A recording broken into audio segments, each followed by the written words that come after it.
पीछे हमारे साथ कांग्रेस पार्टी के एमपी के अध्यक्ष पीसीसी चीफ जीतू पटवारी जी जुड़ रहे हैं। सर, बहुत स्वागत है आपका न्यूज़ 24 पर।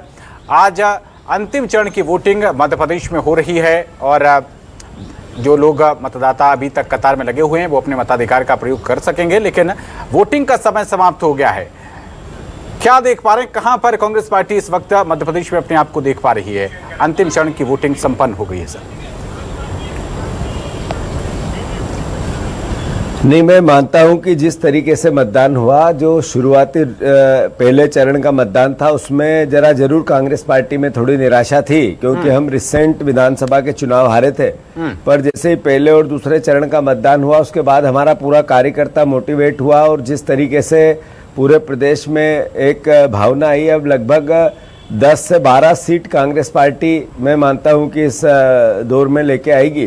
और पहले जो बीजेपी अब की बार 29 पार की बात करती थी, आधे 2 चरण के बाद उसकी ये भावना भी बदली, भाषा भी बदली और हमारे वर्करों का जो मोटिवेशन पार्ट था वो ज्यादा हाइपर हुआ। और मैं समझता हूं कि एकजुट होकर जिस तरीके से नेताओं ने कैंपेनिंग की, उसका भी असर हुआ। कांग्रेस पार्टी मध्य प्रदेश में पिछली बार से ज्यादा जो 34% मतदान लोकसभा में हमें मिला था, मैं मानता हूं कि वो जाके 38 से 40 जाएगा और सीटों में भी परिवर्तित होगा। जीतू जी, मैं आपकी तारीफ करना चाहूंगा कि आपने साफ गोई से स्वीकार किया कि पहले 2 चरणों में कांग्रेस पार्टी जो है वो थोड़ा सा डाउनग्रेड दिखी है।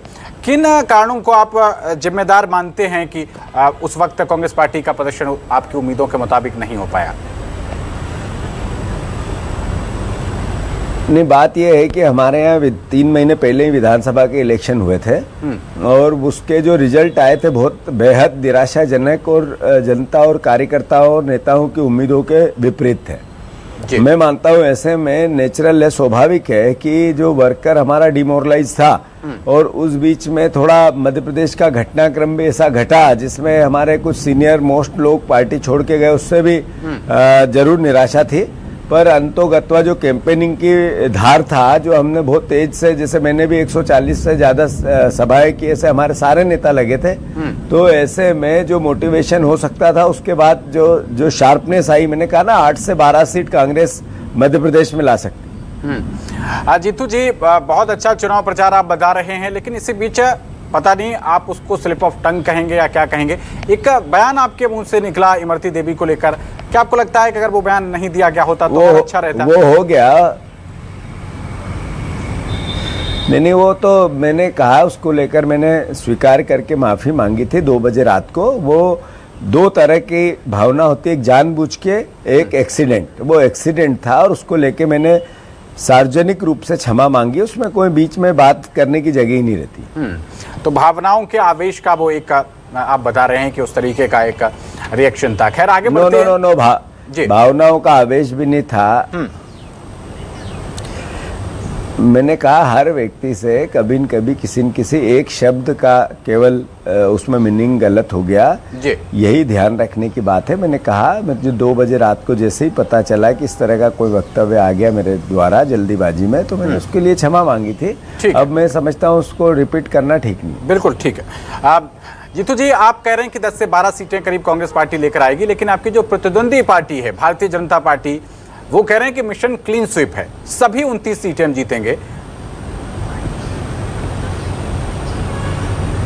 क्यों जीतेंगे, क्या कारण है इसका? कोई बताए कि उन्होंने जो 2023 में अभी जो 5 गारंटी मोदी की दी थी, वो 3000 रुपये बहनों के या गेहूं के 2700 या 3100 धान के, ऐसा तो कुछ किया नहीं उनने। 450 जो 10 साल 20 साल में बीजेपी की सरकार है, उसने किस तरह का प्रदेश बनाया? सबसे ज्यादा बेरोजगार तो हम ही हैं यहाँ, कर्जदार किसान ही है हमारे, करप्शन में नंबर 1 है हम। हमारा जो 3C के मुख्यमंत्री है, जो उन्होंने क्राइम, कर्ज और करप्शन में बिल्कुल रिकॉर्ड कायम कर दी है। आप देखो कि इससे पहले नरेंद्र मोदी जी ने जो देश के सामने सपने दिखाए थे रोजगार को, देश विश्व का सबसे बड़ा बेरोजगार देश बन गया। क्या कारण है कि महंगाई बांग्लादेश और पाकिस्तान से ज्यादा हमारे यहाँ है। आप ये देखो कि जिस तरीके से पूरे देश में एक वातावरण बना करप्शन के अगेंस्ट। खुला करप्शन रजिस्टर्ड क्या होता है, मतलब कानूनन करप्शन क्या होता है, तो बीजेपी ने बॉन्ड के अंतर्गत दिखा ना देश को। मैं मानता हूं कि आखिर हर घर में महंगाई की यातना है, आपके घर में भी होगी जब आप मुझसे बात कर रहे हैं तो मैं मानता हूं ऐसे में देश क्यों तो वोट दे बीजेपी को, ये सवाल तो है ना, क्यों है क्लीन स्वीप। सर आज उमंग सिंघार जी नेता प्रतिपक्ष हैं, विधायिका के वो एक हिस्सा हैं, उनकी तरफ से बयान दिया गया कि ईवीएम एक घोटाला है और कांग्रेस की सरकार बनती है तो ईवीएम को बैन कर देंगे। आपको लगता है कि ये बयान उचित है, देना चाहिए था, बिना इसके भी काम चल सकता था? नहीं, बात यह है कि जो शासन प्रणाली है, जो लोकतांत्रिक व्यवस्था है, लोकतंत्र में भरोसा किसी भी व्यवस्था पे बनेगा तभी देश को हम समृद्ध और संपन्न बना सकेंगे, विश्वास से खरा उतार सकेंगे। अगर लोकतांत्रिक प्रणाली में भरोसा नहीं रहेगा तो इस देश में 50% लोग इस तरीके की बात व्यक्त कर रहे हैं जैसे उमंग सिंघार जी ने करी। तो मैं मानता हूं कि सबसे प्रथम है विश्वास, भरोसा। तो जो भी व्यवस्था भरोसे की होगी वो देश के लोकतंत्र को ज्यादा लंबी आयु तक अमर बनाएगी। लेकिन जीतू जी, आपको नहीं लगता कि जो लोग जनप्रतिनिधि के पद पर हैं, साथ ही आप जैसे बड़े लोग जो बड़े बड़े पदों पर हैं, सुप्रीम कोर्ट का फैसला आने के बाद ईवीएम को लेकर अब ये बहस समाप्त हो जानी चाहिए थी? नहीं, सुप्रीम कोर्ट ने क्या कहा? सुप्रीम कोर्ट ने ये कहा कि ये समय ठीक नहीं है। सुप्रीम कोर्ट ने इसके लिए समय दूसरा भी बताया है।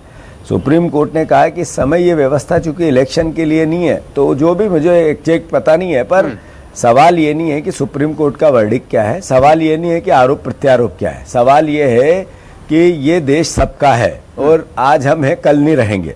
तो इस व्यवस्था पे भरोसा सालों साल रहे, सदियों तक रहे, वैसी व्यवस्था बनाने के लिए आज के जो हम आज की जनरेशन है, आज की सरकार है, आज की व्यवस्था है, उसने इंतजाम करना चाहिए। अगर 50% लोग ईवीएम पर प्रश्न चिन्ह लगाते हैं, कोर्ट में जाते हैं, सवाल खड़े करते हैं, अलग अलग भावनाएं व्यक्त करते हैं, तो असल बात यह है भरोसे। बिल्कुल जीतू जी, सुप्रीम कोर्ट ने सभी याचिकाओं को निरस्त कर दिया था जो भी बैलेट पेपर से को लेकर लगाई गई थी कि इससे चुनाव होना चाहिए, और सुप्रीम कोर्ट ने ये टिप्पणी भी कही थी कि सिर्फ एक शंका के आधार पर इतनी बड़ी व्यवस्था पर उंगली नहीं उठाई जानी चाहिए। मेरे ख्याल है आज जो दिन है वो दिन है कि अभी चुनाव चल रहे हैं, चौथे चरण के हुए हैं, 3 चरण और बचे हैं। क्या कारण है प्रधानमंत्री की भाषा इस तरह की छोटी और निम्न हो गई? ये सवाल तो देश देखना चाहता है, सुनना चाहता है।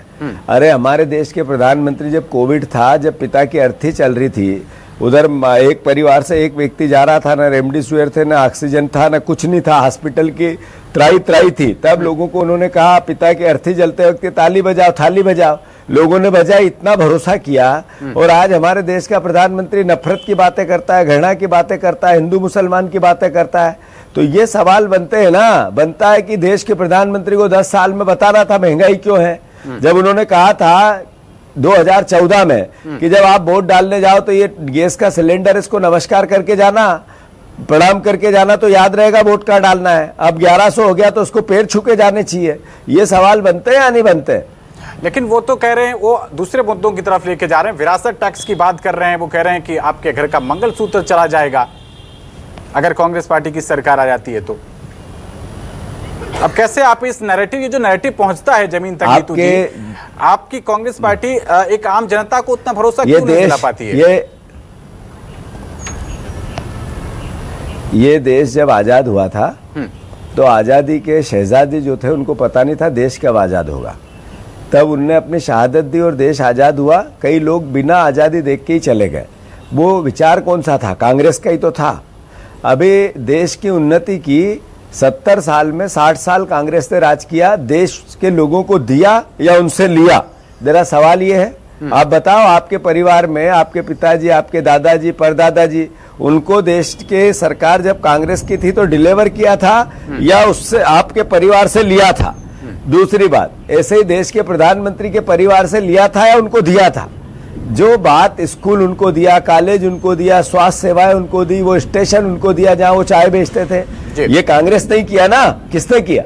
ये इस तरह का भ्रम जाल फैलाना, नफरत फैलाना, घृणा फैलाना, अकाल्पनिक बातें करना, लोगों की भावनाओं से खेलना और उनको फिर महंगाई की यातना देना, बेरोजगारी की यातना देना, फिर उनको जिस तरीके का ये जो जो जो सब्जबाग दिखाना, ये देश के लिए हित में है क्या?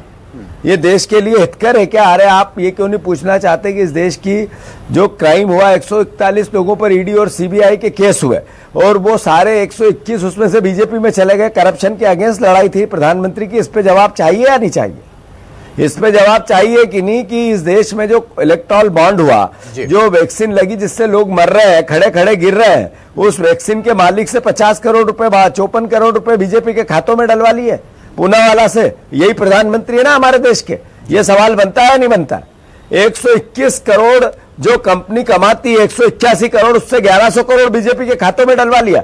ये हिसाब बनता है नहीं बनता है? करप्शन के अगेंस्ट आपकी लड़ाई थे, आपने 8000 करोड़ रुपए बांड से इकट्ठा किए, उसमें 400 करोड़ का हिसाब ही नहीं है। कहा हमारे ऑफिस के सामने कोई फेंक गया, उससे हमने केस करा लिए। ये देश में करप्शन है या नहीं है? ये बात बनती है नहीं बनती है?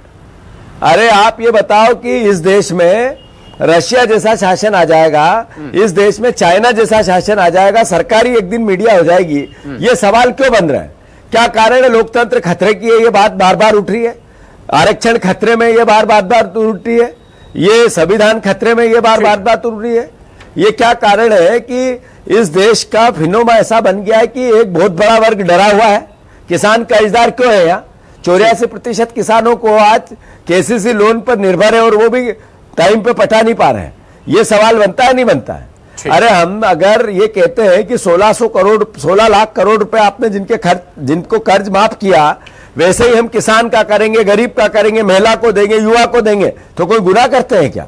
ठीक है सर, चलिए, तो आपका न्यूज़ 24 के साथ जुड़े, हर सवाल का आपने बेबाकी से जवाब दिया। जीतू पटवारी जी, बहुत शुक्रिया आपका न्यूज़ 24 के साथ जुड़